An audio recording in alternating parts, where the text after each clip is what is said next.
오늘 본문은 교회에 다니시는 우리 성도님들 중에 좋아하시는 분들이 많아요. 이 구절을 그죠? 통째로 외우시면서 힘들고 어려울 때마다 이 말씀을 묵상하시는 분들도 있고 암송하시는 분들도 있습니다. 이 말씀이 왠지 어려움을 이겨낼 수 있게 만들 것 같고 또 우리에게 힘과 용기를 줄 수 있는 또 도전을 줄 수 있는 그런 말씀 같아서 이 말씀을 상당히 좋아합니다. 본문 중에서도 강하고 극히 담대하라 라고 하는 이 말씀에 여러분 힘을 많이 얻죠. 이 말씀을 여러분 무려 3번이나 반복을 합니다. 강하고 담대하라, 강하고 담대하라, 강하고 담대하라 라고 이렇게 3번을 반복하죠.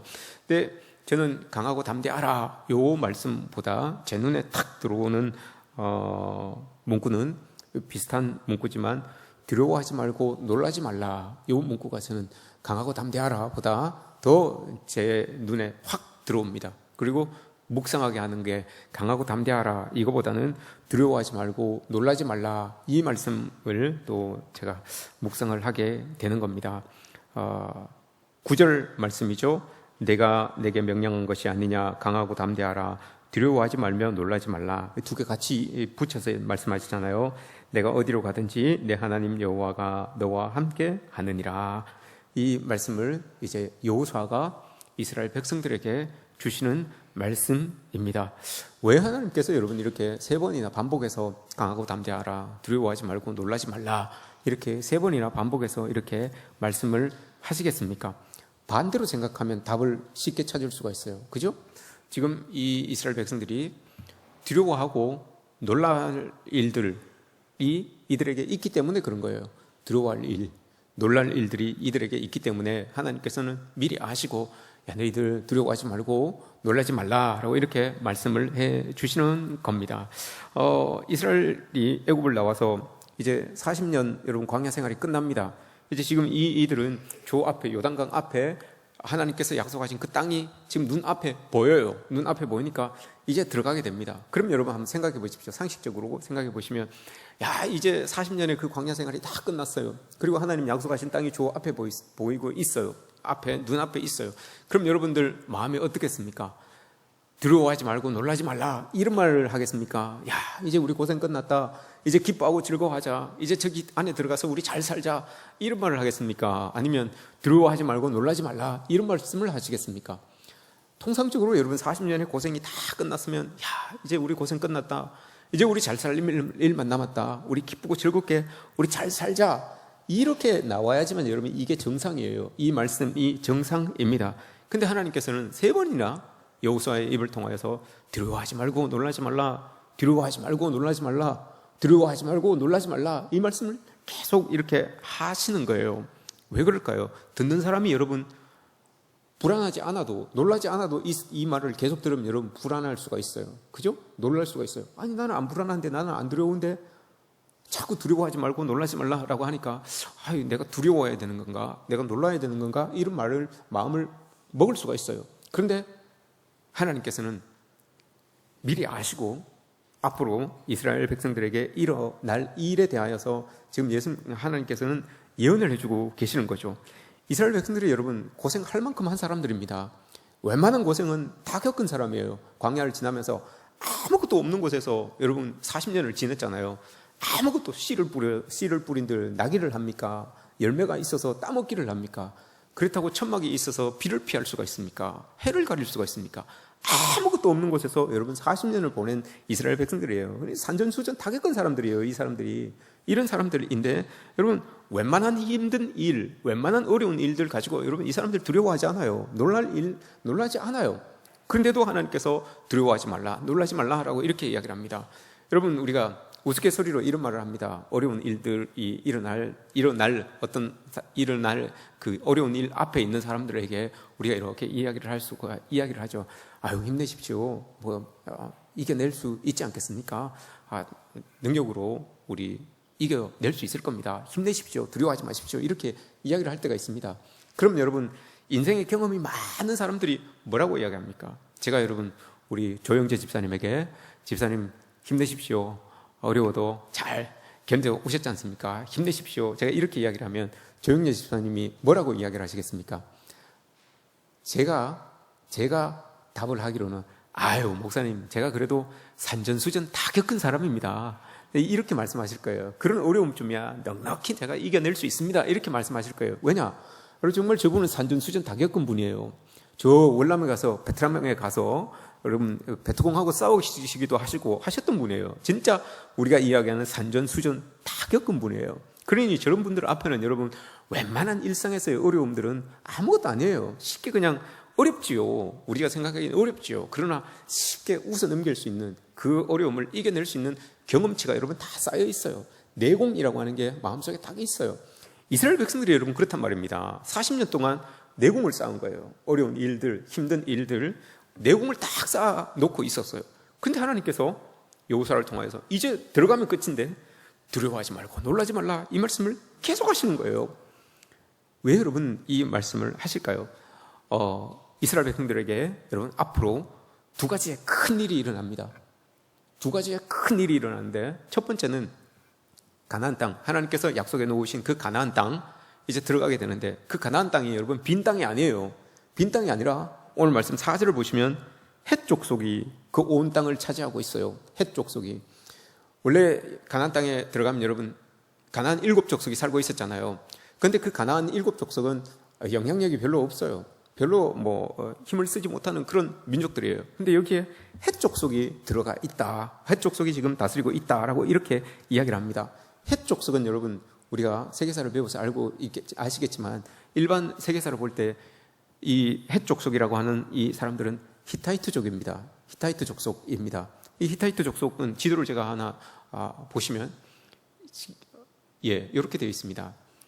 저기가 이집트가 애굽이에요. 나온 데가 애굽이고 가나안이라고 빗금쳐져 있는 곳, 저곳이 이제 들어가는 곳이에요. 이스라엘 백성들이 들어가서 살게 될 땅입니다. 그리고 저 위에 지금 오늘 본문에서 이야기하고 있는 헷 족속이 온 땅과 해 지는 쪽 대해까지 이거 지금 다 차지하고 있는 거예요. 히타이트 족속이. 근데 히타이트 족속이 다 차지하고 있는데 저기에 일부들이 가나안 땅에 들어와서 주인 행세를 하고 있는 거예요. 그러니 지금 정세로 봤을 때는 저때가 기원전 1750년에서 1180년인데 저때가 여러분 이스라엘 백성들이 출애굽하던 때예요. 출애굽에서 광야를 지나고 있던 때에 히타이트 족속은 저기 저 넓은 땅을 다 지금 차지하고 있는 그런 형국인 거예요. 그러니 이집트도 강한 나라라고 생각하였는데 아이고 강한 나라 피해서 가나안 땅으로 하나님께서 좋은 땅으로 들어보냈는데 저 가나안 땅에 들어가서 살려고 하니까 더 강한 히타이트족이 저 가나안 땅에 들어와서 또 버티고 있는 거예요. 저 큰 나라를 등에 업고 그 족속들이 가나안 땅에 들어와서 딱 주인 행세를 하고 있는 거예요. 그러니 그 땅에 가나안 백성들이 이스라엘 백성들이 이제 들어가서 살아야 되는 거예요. 빈 땅에 들어가는 것이 아니라 하나님이 약속해 주신 젖과 꿀이 흐르는 땅이라고 생각하고 들어가야 되는데 들어가려고 하는데 히타이트 족속이 저기에서 살고 있다는 거예요. 히타이트 족속은 여러분 제일 그 고고학 그 발굴팀들이 이런 걸 발견합니다. 한번 보세요. 저게 여러분 군대처럼 보입니까? 신처럼 보입니까? 히타이트의 신이라고 이야기를 하고 히타이트의 군병이라고도 이야기를 합니다. 하여튼 어마어마한 무리인 거예요. 또 하나 봅시다. 여기에서 같은 유적지에서 발견된 게 이게 전차예요. 마차 기병이죠. 그러니까 히타이트의 기병이 유명하잖아요. 저걸 보고 여러분 애굽에서 배워가서 애굽의 기병을 만든 거예요. 처음으로 철병기를 가지고 세상을 지배했던 족속이 히타이트 족속이에요. 저 족속이 가나안 땅에 들어가면 우리가 들어가면 저기에서 산다라고 이렇게 이야기를 합니다. 가나안 땅은 히타이트 족속과 이집트 족속의 완충지대인 거예요. 그러니까 여기서 이집트 가려면 가나안 쑥 밟고 가야 되고 꼭 우리나라처럼 이집트에서 히타이트 치러 가려면 우리나라 가나안 땅 쑥 밟고 가야 되고 늘 쑥대밭이 되는 거예요. 이런 상황 속에 이제 가나안에 이스라엘 백성들이 들어가게 되는 거예요. 그러니 여러분 두렵겠습니까? 안 두렵겠습니까? 두려워서 왜 젊은 친구들이 이야기하는 말이 있어요. 쓰레기차 피하다가 똥차하고 이게 사고 났다는 말이 있습니다. 아니 이집트 그 힘든 이집트 빠져나와서 어때 좀 잘 사나 했더니 더 힘든 히타이트족이 그곳에 떡 살고 있는 거예요. 그러니 가나안 족속들이 들어가서 보면 얼마나 힘들겠습니까? 두렵겠습니까? 애굽의 삶도 두려웠는데 이제 저 들어가면 더 들어올 텐데 라고 하는 그런 생각이 들 겁니다. 에덴 동산 같이 생각했는데 젖과 꿀이 흐르는 땅이라고 생각했는데 그게 아닌 거예요. 그 유목 생활 하던 사람들이 저기 철병거로 무장하고 있는 히타이트 족속을 여러분 어떻게 이겨서 그 땅에 비집고 들어가서 그 땅에서 여러분 털을 잡고 살겠습니까? 참 하나님께서는 이스라엘 백성들을 보내면서 너를 대적할 자가 없도다라고 이렇게 말씀하셨는데 그 말씀이 무색할 정도로 강한 군대가 그 안에 떡 버티고 있는 거예요. 이런 상황에서 들어가야 되니 하나님께서 말씀하시는 거예요. 강하고 담대해라. 두려워하지 말고 놀라지 말라라고 이렇게 이야기를 하는 겁니다. 그 어려운 상황 다 지나온 것 같은데 더 크고 더 어려운 상황이 눈앞에 탁 펼쳐져요. 그럼 여러분 우리 같으면 여러분 맥이 탁 풀릴 거예요. 그렇게 힘들어서 넘어왔는데 보니까 더 높은 산이 앞에 딱 가로막고 있어요. 그럼 여러분 맥이 착 풀려서 돌아가고 싶을 거예요. 아마 안 가고 싶을 거예요. 그 자리에 주저앉고 싶을 거예요. 그런 마음이 드니까 하나님께서 강하고 담대해라. 두려워하지 말고 놀라지 말라라고 이렇게 말씀을 하시는 거죠. 두 번째 어려움이 또 하나 나타납니다. 또 하나 나타나는데 그게 놀랄 만한 사건이 뭔가 하면 이제 더 이상 이스라엘의 지도자가 없습니다. 모세라고 하는 대지도자가 죽음을 맞이하게 됩니다. 의지할 사람이 없어지게 되는 거예요. 아니 우리 성경을 보면 여호수아가 지도자 되잖아요. 이제 그 리더십을 여호수아가 다 가지고 오잖아요. 그러면 여호수아 따라서 가나안 땅도 들어가고 그곳에서 전쟁도 하고 하잖아요 라고 이렇게 여러분 우리가 이해할 수 있죠. 그러나 여러분 지도자가 이 모세가 죽고 난 다음에 하나님께서 세우시는 지도자는 여호수아, 우리가 눈으로 보기에는 여호수아가 지도자인 것 같지만 여러분 여호수아가 지도자가 아닙니다. 여호수아는 눈으로 보이는 지도자이고요. 하나님께서 보이지 않는 지도자를 여호수아를 통하여 세웁니다. 제가 이단같이 보이죠. 모세 다음에 지도자는 누굽니까? 라고 이렇게 여러분들에게 물어보면 여호수아요 라고 이렇게 이야기를 할 겁니다. 여러분 여호수아가 아니에요. 성경에도 나와 있어요. 근데 내 성경하고 목사님은 다른가? 이렇게 생각할 수 있습니다. 잘 보십시오 여러분. 여호수아가 아니에요. 모세가 여러분 죽고 나서 여호수아는 사실 여러분 이스라엘 백성들에게 존재감이 별로 없어요. 여호수아가 100이라면 모세가 100이라면 여호수아는 여러분 10 정도밖에 안 돼요. 그 정도 존재감밖에 들지 않는 사람이 이 여호수아입니다. 모세하고는 비교도 되지 않는 그런 사람입니다.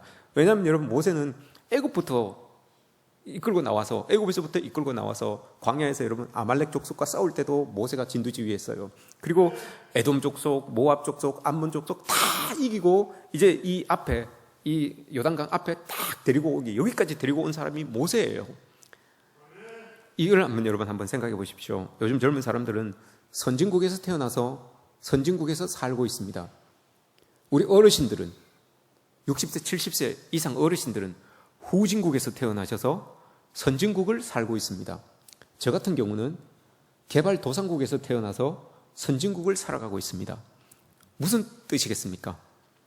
젊은 친구들, 선진국에서 태어나서 선진국을 살아가고 있는 친구들은 후진국이었던 그때의 아픔과 그때의 배고픔과 그때의 슬픔을 여러분 이해한다고는 하지만 가슴 깊이 뼈저리게 느끼지 못해요. 잘 알지 못해요.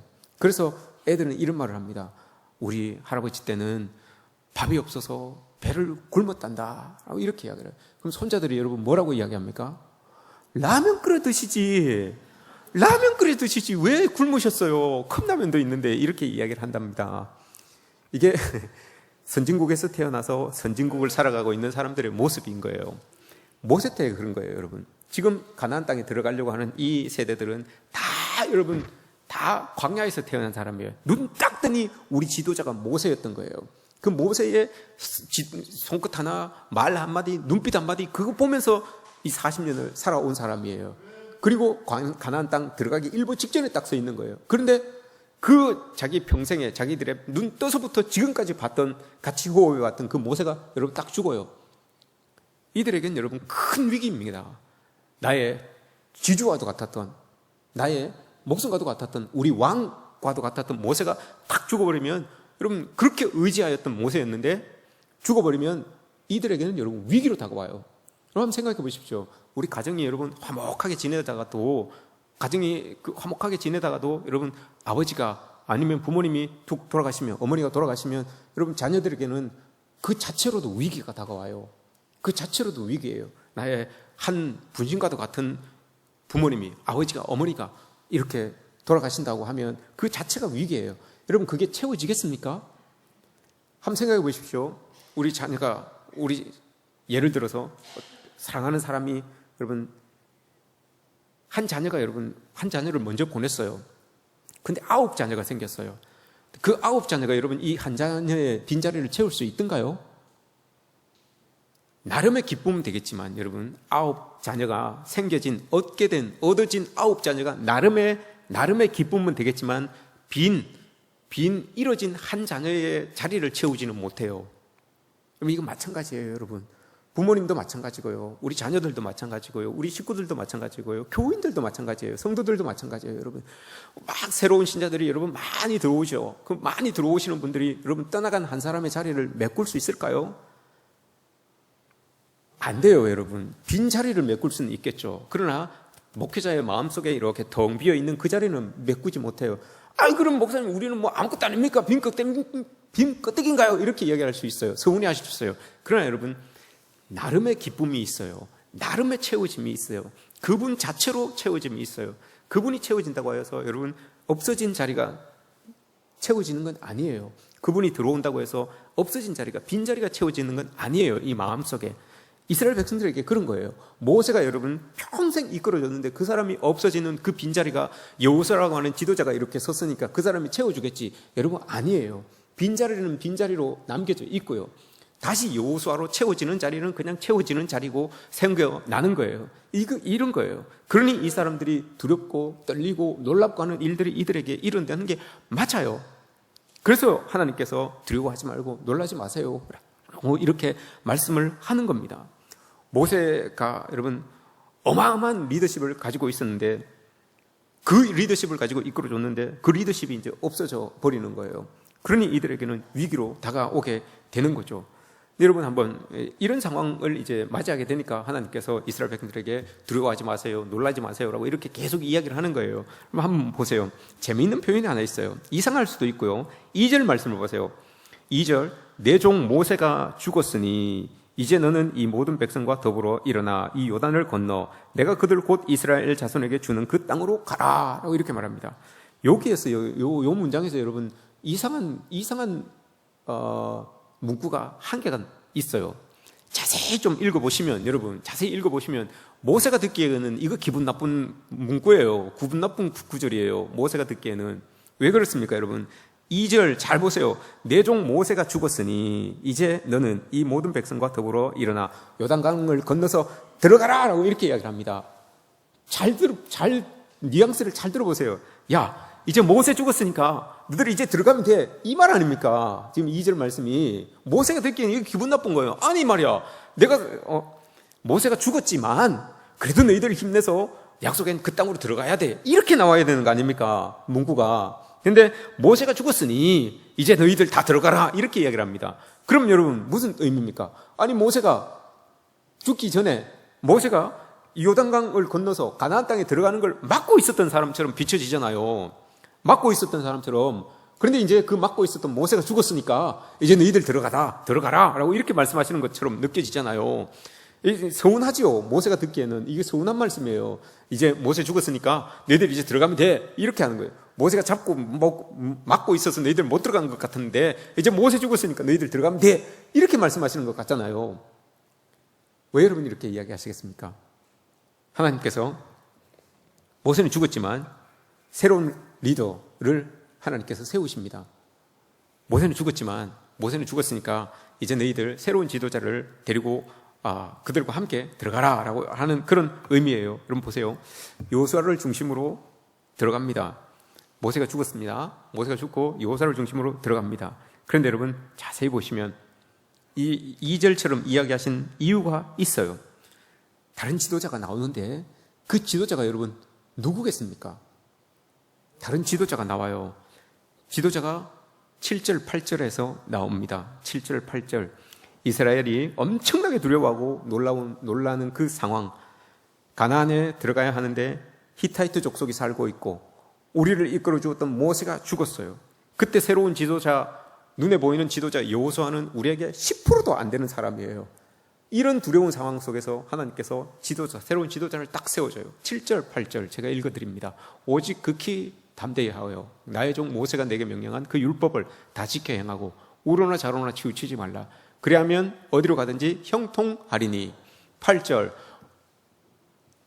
오직 강하고 극히 담대히 하여 나의 종 모세가 내게 명령한 이 율법책을 내 입에서 떠나지 말게 하며 주야로 그것을 묵상하여 그 안에 기록된 대로 다 지켜 행하라. 그리하면 내 길이 평탄하게 될 것이며 내가 형통하리라. 새로운 지도자로 세워주는 게 여러분 율법이에요. 하나님의 말씀이에요. 하나님의 말씀을 이스라엘 백성들의 지도자로 딱 세워주는 거예요. 이게 여러분 포인트예요. 여기에서부터 여러분 이제 하나님께서 율법을, 하나님의 말씀을 이들 백성, 이스라엘 백성들 앞에다가 왕으로 딱 세워줍니다. 그리고 난 다음 이때부터 여러분 이 왕이 된 하나님의 말씀, 이 율법책은 늘 이스라엘 백성들 앞에 서서 다닙니다. 늘 왕으로서의 역할을 합니다. 전쟁을 나갈 때도, 성문에 들어갈 때도 늘 앞에. 그래서 요단강에 보시면 요단강을 건널 때 여호수아 3장에 보시면 여호수아가 명령합니다. 율법책에 든 궤를 어깨에 메고 너희들 제일 앞에 가라라고 이렇게 이야기합니다. 제사장들에게. 이게 여러분 왕이에요. 이때 하나님께서 새로운 지도자를 주셨는데 그 새로운 지도자가 율법이에요. 하나님의 말씀인 거예요. 그 말씀이 여러분 어디에서 기록됩니까? 하나님께서 모세에게 주신 거예요. 이 전까지 이 신명기 31장까지 기록된 그 말씀, 이 말씀이 여러분 이 말씀인 거예요. 하나님께서 모세에게 주신 말씀, 그 말씀을 다 적어가지고 궤 옆에다가 이렇게 두었어요. 너희들 잊으면 안 된다라고 하면서 궤 옆에다가 이렇게 뒀어요. 그리고 궤가 움직일 때마다 그 율법책을 같이 들고 움직이는 거예요. 오늘 여기에서 여러분 그 말씀에 대관식이 있어지는 거예요. 왕으로 이 말씀을 딱 세우는 거예요. 이제 너희들을 이끌 이 모세의 빈자리를 누구도 채울 수 없어. 그런데 채울 수 있는 게 하나님의 말씀인 거예요.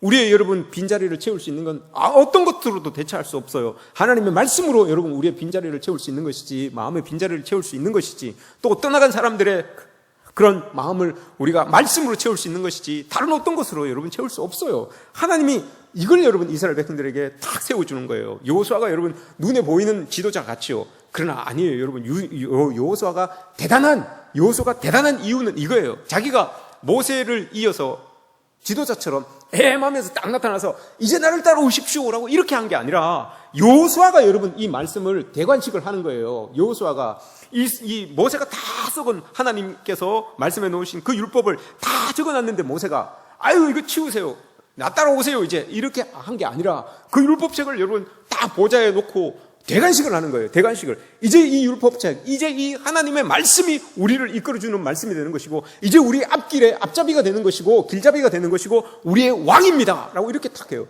그럼 여러분 그 하나님의 말씀을 왕으로 모시는 사람들은 그 하나님의 말씀이니까 말씀을 하신 하나님도 여러분 당연히 왕이 되는 것 아닙니까? 여호수아가 여러분 대단한 게 이거예요. 이스라엘 백성들에게 하나님을 하나님답게, 하나님의 말씀을 하나님 말씀답게 그렇게 여러분 딱 시스템화 시킨 사람이 여호수아예요. 그래서 여러분 나중에 생겨나는 왕들도 보세요. 사울도, 다윗도, 솔로몬도, 이 사람들도 모두 다 여러분 이 시스템을 따라서 모든 상황 속에서 전쟁을 나갈 때 그 법궤를 가지고 나갑니다. 하나님의 말씀을 제일 앞장 세웁니다. 성전에 들어올 때도 법전을 제일 앞에 세우고 하나님의 말씀을 제일 앞에 세우고 나아갑니다. 이게 왕입니다. 이분이 하나님이 우리의 왕입니다라는 것을 여러분 시스템화 시킨 사람이 바로 이 여호수아예요. 이 여호수아가 여러분 그걸 이 하나님의 말씀을 왕 삼아서, 모세가 죽었지만 하나님의 말씀을 왕 삼아서 우리가 살아갈 때 정말 형통할 수 있다. 우리의 길이 평탄할 수 있다. 히타이트 족속이 살고 있는 저곳에서도 우리는 평탄하게 형통하게 살아갈 수 있다라고 하는 것을 이 여호수아가 여러분 이스라엘 백성들에게 탁 선포를 해요. 그래서 여러분 그걸 자기가 실천하잖아요. 여호수아 3장에서 요단강을 건널 때 우리가 왕 삼은 이 말씀을 가장 앞에 세우고 건너가십시오라고 합니다. 그랬더니 여러분 딱 건너가니까 요단강이 딱 멈추잖아요. 그리고 들어가는 거예요. 그리고 그 말씀을 가지고 여러분 제일 처음에 세겜에서 제단을 쌓고 하나님 앞에 영광을 돌리잖아요. 이 말씀을 왕 삼아서, 말씀을 여러분 하나님 삼아서 시스템화 시켰던 사람이 바로 이 여호수아인 거예요. 이렇게 여러분 우리가 여호수아를 본받아서 살아가야 되는 모습이 여러분 이런 거예요. 우리가 여러분 세상을 살아가다 보면 이집트 빠져나와서 이제 한숨 돌렸다, 이제 좀 살겠다라고 하는데 거기에서 끝나면 좋지요. 여러분 거기에서 끝나면 참 좋은데 우리 앞에는 늘 그거보다도 더 큰 이집트 피하니까 여러분 히타이트 족속이 기다리고 있는 것처럼 우리 삶에 늘 이런 어려움들이 있어요. 이거 하나 끝나면 끝나는 것 같은데 또 그 앞에 또 어떤 일이 있고 또 막 간절하고 애절한 마음으로 그 일을 해냈는데 또 그거 지나고 나면 또 어떤 일들이 우리 생각지도 못했던 그런 일들이 또 있어요. 그럼 여러분 그 앞에서 어떻게 할 겁니까? 그 앞에서 여러분 우리가 좌절하고 절망할 겁니까? 아니잖아요. 여호수아가 이야기하는 것처럼 하나님 말씀을 왕삼으십시오.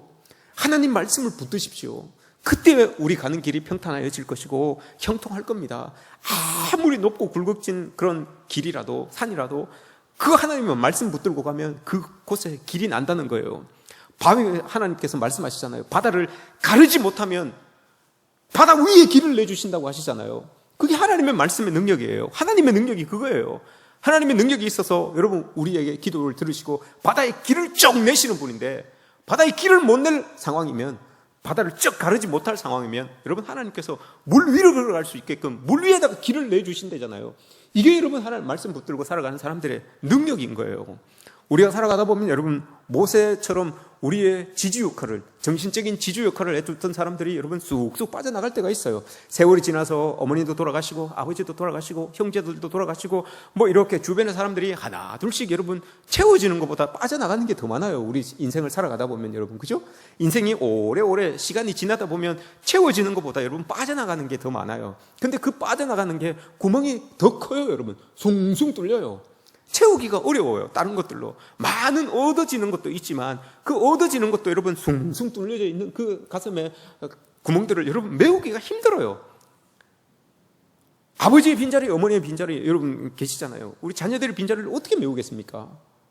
안 돼요, 여러분. 새로운 이 사람들이 새로운 뭐 우리 며느리가 생기고 우리 사위가 생기고 우리 손자가 생기고 한다고 해서 여러분 그 빈자리가 여러분 뻥 뚫린 자리가 메워지든가요? 안 그래요, 여러분. 단 그들 나름의 그들 자체의 기쁨이 있는 거예요. 그들 자체의 여러분 채워짐이 있는 거예요. 그러나 이 빈자리는 메워지지 않는 거예요. 이 빈자리를 여러분 어떻게 메꾸겠습니까? 하나님의 말씀으로 메우는 밖에 없어요. 우리의 길을 형통하게 만들고 평탄하게 만드는 하나님의 말씀으로 이 말씀으로 우리를 채워나갈 수밖에 없어요. 이걸 여호수아가 가르쳐주고 있는 거예요. 여러분 우리 살다 보면 놀랄 일 많이 일어납니다. 두려워서 떨게 되는 일 많이 일어납니다. 여러분 그때 두려워하지 마시고 놀라지 마시고 하나님의 말씀으로 여러분 나를 채우십시오. 그때 우리가 하나님께서 허락하여 주신 그 평탄한 길, 그 형통한 길을 우리가 걸어갈 수 있는 겁니다. 이게 하나님께서 이스라엘 백성들에게 주신 새로운 지도자예요. 여호수아는 눈에 보이는 지도자고요. 우리를 영적으로 늘 이끌어갈 지도자는 하나님의 말씀. 이게 여러분 하나님께서 딱 말씀 지도자로 이렇게 세워주신 거예요. 우리는 이런 마음을 가지고 살아가야 됩니다. 여러분 앞에 펼쳐질 두려운 일들, 떨릴 일들, 나를 놀라게 만드는 일들, 여러분 하나님의 말씀으로 딱 내 마음을 채우고 있으면 그 모든 상황 속에서도 하나님은 길을 여시고 그 모든 상황 속에서도 하나님은 형통케 하셔서 우리로 진실로 가나안 땅에서의 축복을 맛보게 해주실 것입니다. 그런 은혜를 맛보며 살아가시는 저와 여러분들 되시기를 주님의 이름으로 축복합니다.